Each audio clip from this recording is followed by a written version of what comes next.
Yeah, that sounds good. So just pause role play. So Yeah. that was two things. One Bit thing, hard. no, Yeah. it was fine.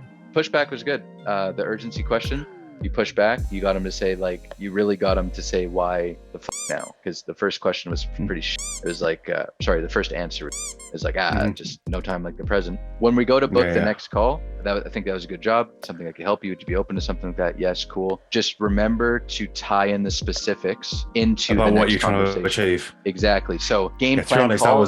I want listening that well earlier, so that's my fault. All good. No, all good. Yeah. So like game plan call in terms of what? Like what does a game plan call mean? Like they don't know what that means. So it's like, cool, man. What we can do, get you set up with one of our senior coaches. You guys can sit down, just go through exactly where you're at right now in terms of kind of that low energy, feeling like you're underwater, feeling like you guys can get really clear on where you're looking to go. That's something that we call the summit here, kind of really getting clear on where you're headed, why you're headed there. Then we can actually build a game plan, a roadmap to get you from exactly where you are to where you want to be, so that you can start moving towards really being that focused, energized version of yourself that's just crushing it. Like, how does that sound? Yeah, fun. It's like now it's like, holy do I need a game plan call? Like, right? Yeah.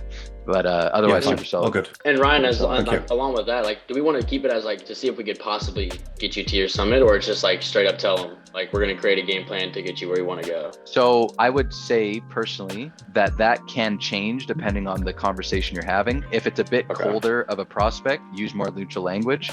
If you feel like the prospect's really bought in, or after you've challenged them, they just fall, like, I'm sure Josh knows, like sometimes you challenge a prospect, they just like fall in line and just like, holy like, yes. And then you can just really lead them from there. Hey man, here's what we can do from here. Boom, boom. You know what I mean? You can be a bit more direct and confident. It would just depend, because you do that with the wrong person, they're a bit more cold, a bit more skeptical. It's going to turn them off really bad. But if they're really leaned in and they're really, really, like they're really invested in the call, and then we're super neutral, it can also turn them off. Be like, oh, I don't really know if these guys know exactly what they're doing. I didn't exactly inject a lot of confidence. So I think it can be a bit of a, intuition. It's like, cool. If you feel like they're really leaned in, just, go for it. Here's what we're doing. We're doing this. Perfect. Like after they say, yes, I'm open to something that would help, of course.